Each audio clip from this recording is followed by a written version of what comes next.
Hello friends, कैसे हैं आप सब? बढ़िया। चलिए, हमारा अगला टॉपिक है सेंटर ऑफ ए ग्रुप, अर्थात किसी समूह का केंद्र। तो हम सबसे पहले इसका डेफिनेशन समझेंगे, उसके बाद इसके बहुत ही महत्वपूर्ण गुण देखेंगे जो कि आपके एग्ज़ाम के लिए बहुत ही महत्वपूर्ण है। तो चलिए देखते हैं। सबसे पहले सेंटर ऑफ ग्रुप, तो उसको हम जेड जी से यानी सेंटर ऑफ ग्रुप को इस तरीके से व्यक्त करते हैं। तो सेंटर ऑफ ग्रुप में ग्रुप के ऐसे एलिमेंट्स आएंगे जो ग्रुप के सारे एलिमेंट्स के साथ क्रम विनिमय नियम अर्थात कम्यूटेटिव लॉ का पालन करें। ठीक है, यानी ऐसा कह सकते हैं कि मान लो ये अगर ग्रुप है, तो जैसे ग्रुप में बहुत सारे एलिमेंट्स हो गए, तो बहुत सारे एलिमेंट्स में आपको केवल और केवल उन चुनिंदा एलिमेंट्स को इकट्ठा करना है। तो ये कैसे एलिमेंट्स हैं? इन एलिमेंट्स की खासियत क्या है? ये ऐसे एलिमेंट्स हैं जो ग्रुप के सभी एलिमेंट्स के साथ कम्यूटेटिव लॉ को पालन करते हैं, यानी कि क्रम विनिमय नियम का पालन करते हैं। ठीक है, तो देखो लिखा है ना, z x equal x z for all x belongs to G. जो जी के समस्त अवयवों के साथ क्रम विनिमय नियम का पालन करे, ऐसे अवयवों के कलेक्शन को बोलते हैं सेंटर ऑफ ग्रुप अर्थात समूह का केंद्र।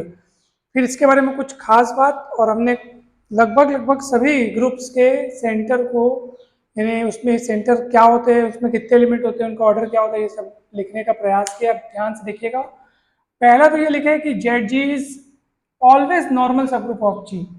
अब देखो, अब उसकी डेफिनेशन किस तरह से बनी है? जो जी के समस्त एलिमेंट्स के साथ क्रम विनिमय नियम का पालन करे, तो अबेलियन ग्रुप तो वो यहीं बन गया। पहली बात तो जी का वो सब ग्रुप होता है।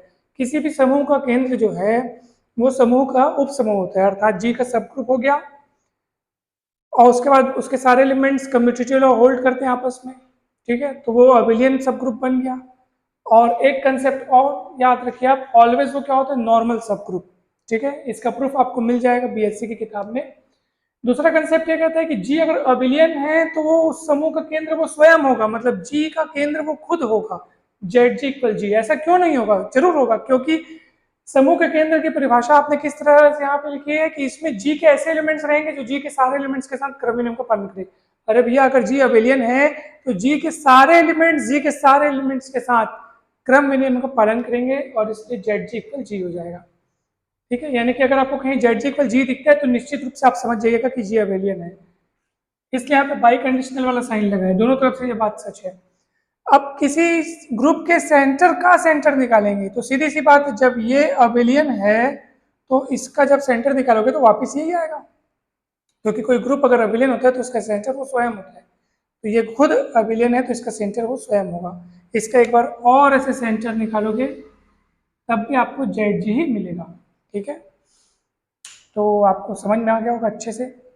अगर किसी ग्रुप का ऑर्डर कोई अभाज्य संख्या की घात में n है, कोई प्राइम नंबर के पावर में कुछ है, यानी कि मतलब प्राइम ऑर्डर, प्राइम नंबर का कुछ ऑर्डर 2 के पावर 3, 5 के पावर 3, कुछ भी ऐसा हो, है ना भाई। अभाज्य संख्या है p और घात में कुछ भी पूर्णांक हो अगर, ठीक है, अगर किसी कुछ भी पूर्णांक मतलब धनात्मक पूर्णांक, ठीक है, तभी तो उसको आप बोल पाओगे ना भाई, क्योंकि ऑर्डर ऑफ जी ऑलवेज क्या होगा? धनात्मक होगा।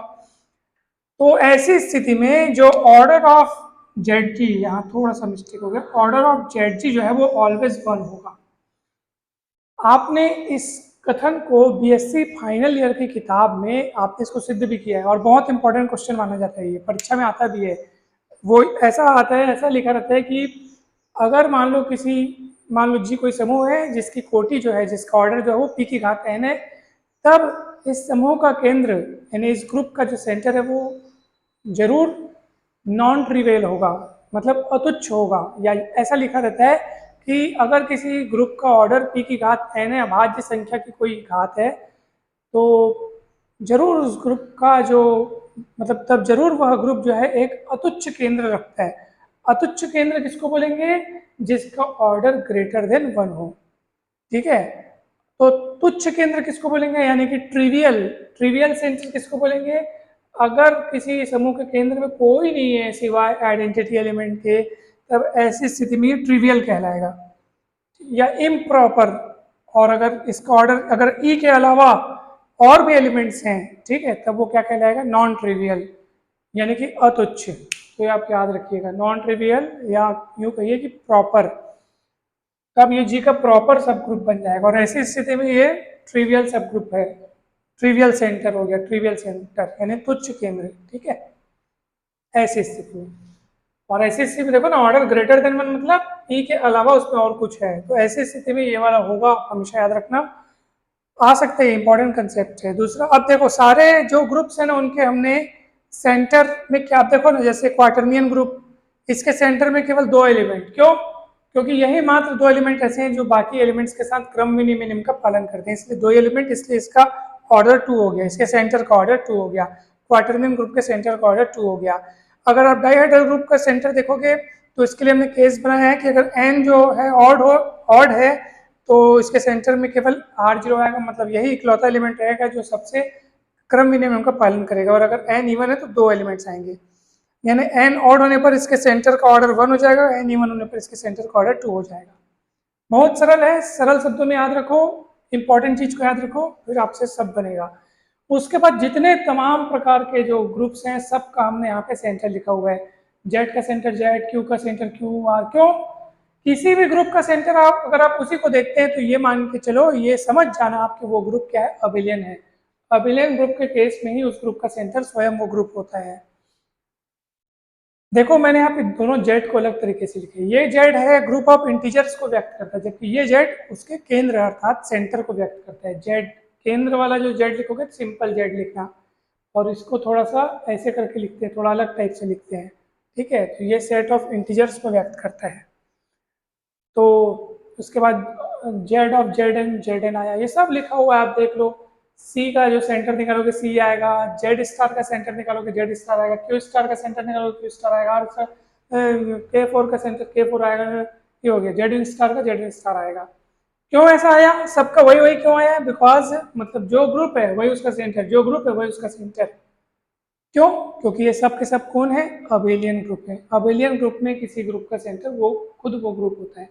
उसके बाद एक और गजब का कंसेप्ट देखो, आप अगर कोई ग्रुप का आप एक्सटर्नल डायरेक्ट प्रोडक्ट ले रहे हो और उसका सेंटर निकालना चाहते हो तो ये उनके अलग अलग सेंटर के प्रोडक्ट के बराबर होगा। अच्छा, परमुटेशन ग्रुप में आप देख लीजिए, परमुटेशन ग्रुप में S1 का सेंटर S1, S2 का S2 और n इज ग्रेटर देन और इक्वल टू 3 के लिए Sn का सेंटर होगा मात्र एक अवयव रखने वाला। कौन है ये? I मतलब तत्समक, यहाँ पे जो तत्समक क्रमचय है यानी आइडेंटिटी परमुटेशन जो है वही रहेगा।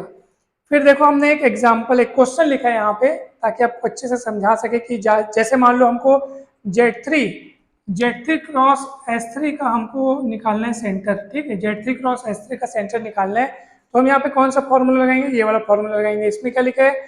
G1 क्रॉस G2, अगर दो ग्रुप का अगर प्रोडक्ट है तो उनका सेंटर निकालना हो तो आप अलग अलग उसको लिख सकते हो। तो हम इसको अलग अलग लिख लेंगे, centre of Z3 cross centre of S3, सीधी सी बात।